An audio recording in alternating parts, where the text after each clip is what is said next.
अस्पताल का वो गलियारा आज कुछ ज्यादा ही खामोश था।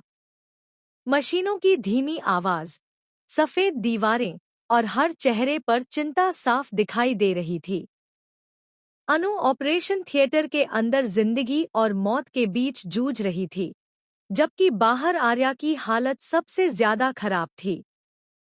उसकी आंखें दरवाजे पर टिकी थी और दिल तेजी से धड़क रहा था। हर बीतता हुआ सेकंड उसके लिए किसी सजा से कम नहीं था। आर्या बार बार भगवान से यही दुआ कर रहा था कि अनु को कुछ न हो, क्योंकि अगर आज अनु को कुछ हो गया तो उसकी पूरी दुनिया उजड़ जाएगी। आर्या के हाथ कांप रहे थे, माथे पर पसीना था और आंखों में डर साफ झलक रहा था। उसे वो सारे पल याद आ रहे थे जो उसने अनु के साथ बिताए थे। छोटी छोटी बातें, लड़ाइयाँ, मनोहार और वो सपने जो दोनों ने मिलकर देखे थे। लेकिन आज उन सपनों पर डर की काली छाया मंडरा रही थी। आर्या को सिर्फ यही डर सता रहा था कि कहीं वो अनु को हमेशा के लिए न खो दे। उसी बेचैनी में वो अस्पताल के मंदिर के सामने जाकर खड़ा हो जाता है और टूटे हुए दिल से भगवान से प्रार्थना करता है। अंदर ऑपरेशन थिएटर में अनु दर्द में थी, लेकिन उसके चेहरे पर अजीब सी शांति थी, जैसे वो जानती हो कि आज कुछ बहुत खास होने वाला है। डॉक्टर अपनी पूरी कोशिश कर रहे थे।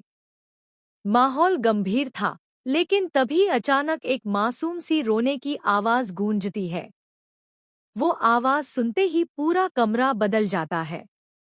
डॉक्टरों के चेहरे पर राहत की मुस्कान आ जाती है और नर्स खुशी से एक दूसरे की ओर देखने लगती हैं।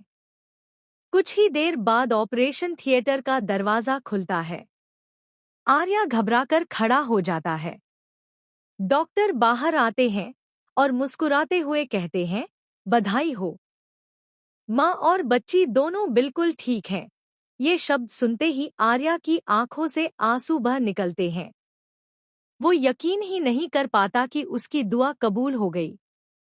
उसकी अनु सुरक्षित है और उनकी जिंदगी में एक नन्ही परी ने जन्म ले लिया है। आर्या खुशी और भावनाओं से भरकर अंदर जाता है। वहां अनु बेड पर लेटी होती है, थकी हुई लेकिन चेहरे पर सुकून भरी मुस्कान लिए। उसकी गोद में एक छोटी सी गुड़िया जैसी बच्ची होती है। आर्या की नजर जैसे ही उस नन्ही परी पर पड़ती है, उसकी दुनिया थम सी जाती है। वो कांपते हुए हाथों से बच्ची को देखता है और फिर अनु की तरफ देखता है।